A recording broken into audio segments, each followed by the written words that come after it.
बोझ। सविता अपने माता पिता की बड़ी लाडली थी। 3 बड़े भाइयों की बहन थी।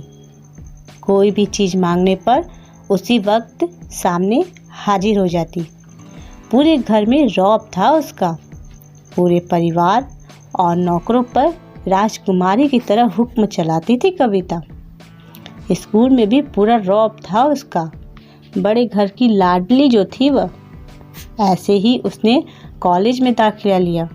उसके ठाट बाट, बड़ी गाड़ी में आना जाना, हर दिन नया फैशन देखकर हर कोई उससे दोस्ती करना चाहता था। थोड़े ही दिनों में उसके बहुत से दोस्त बन गए। पूरे कॉलेज में उसकी अपनी ही एक पहचान थी। इन दिनों उसके घर एक रिश्ता आया। खानदानी लोग थे और पापा की पुरानी जान पहचान थी उनके साथ। सविता के साथ कोई ज़बरदस्ती नहीं थी, पर सविता ने फिर भी हाँ कर दी, क्योंकि वह अपने परिवार से बहुत प्यार करती थी। वह जानती थी कि वह लोग उसका अच्छा ही सोचेंगे। लड़के का नाम राजन था। राजन काफ़ी पढ़ा लिखा और समझदार लड़का था। ससुराल वाले भी बहुत अच्छे थे। ससुराल में कविता की जगह वैसी ही थी जैसे कि मायके में। कोई भी कार्य सविता की सलाह के बिना नहीं होता था। सबकी लाडली बहू बन गई थी वह। फिर उसके घर एक बेटे का जन्म हुआ।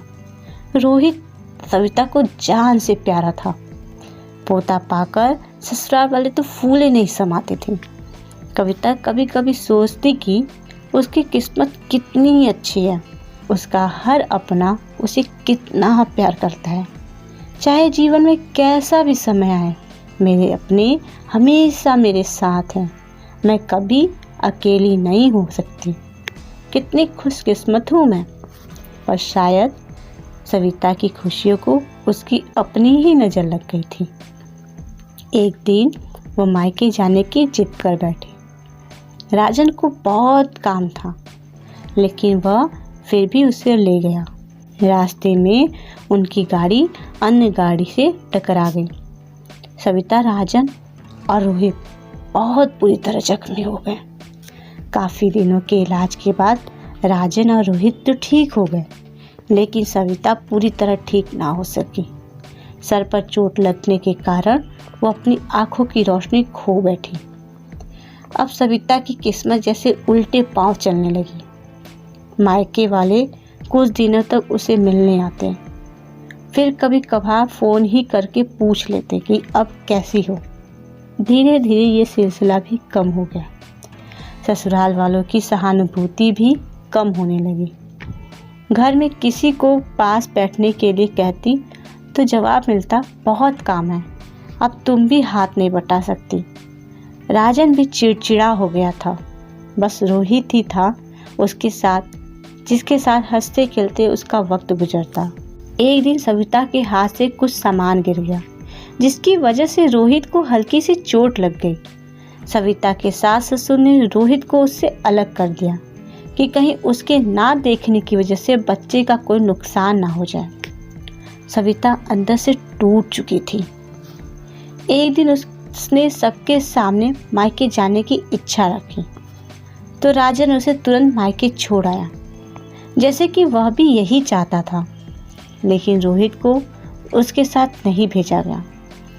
सविता कभी रोहित से दूर नहीं रही थी, पर अपनी कमी के कारण उसने ज़्यादा बहस नहीं की।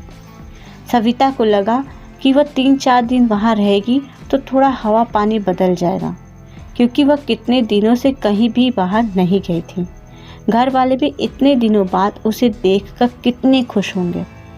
कविता के घर पहुँचने पर सब लोग बहुत खुश हुए। खाने में सब कुछ कविता की पसंद का ही बना था। उसने अपने मम्मी पापा और भाई भाभीयों से दिल खोल कर बातें की। उनके छोटे छोटे बच्चे भी बुआ के साथ घुल मिल गए थे। रात को सोने के वक्त जब वह कपड़े बदलने लगी तो उसे पता चला कि उसका बैग तो बहुत भरा हुआ था। वह सब समझ गई। वह बहुत उदास हो गई।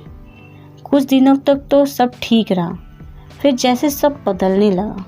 सबका व्यवहार बदल रहा था। वह लोग जैसे थक चुके थे उससे। सब लोग घुमा फिरा कर पूछने लगे कि राजन कब आ रहा है उसे ले जाने। वह बहाना बना देती, जबकि वह जानती थी कि उस घर में अब उसके लिए कोई जगह नहीं। सविता से चलते वक्त कुछ न कुछ नुकसान हो जाता। थोड़ी बहुत टोका टाकी उसे सुनाई देती, वह टाल देती। एक दिन उसके हाथ से लगकर एक कीमती फूलदान टूट गया। छोटी भाभी ने बहुत हंगामा मचाया। सविता के माता पिता रोज रोज के झमेले से तंग आ गए थे। उन्होंने राजन को खुद से फ़ोन कर दिया। राजन सविता को अपने घर ले गया। सविता को अपने परिवार वालों से ये उम्मीद ना थी। जिस सविता के कहे बिना घर में एक पत्ता भी नहीं हिलता था, उस घर के लिए अब वह बोझ बन चुकी थी। राजन के साथ ससुराल आते वक्त वह बहुत खुश थी, क्योंकि वह अपने घर जा रही थी, अपने जिगर के टुकड़े रोहित के पास। परंतु यह खुशी भी कुछ पल की ही थी। सारा बंदोबस्त पहले ही किया हुआ था। सविता को सीधे ऊपर वाले कमरे में पहुंचा दिया गया। रोहित से दूर रहने की सख्त चेतावनी दी गई।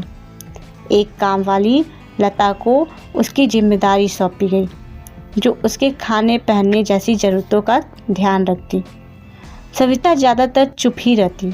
कभी कभी काम वाली लता से थोड़ा बतिया लेती।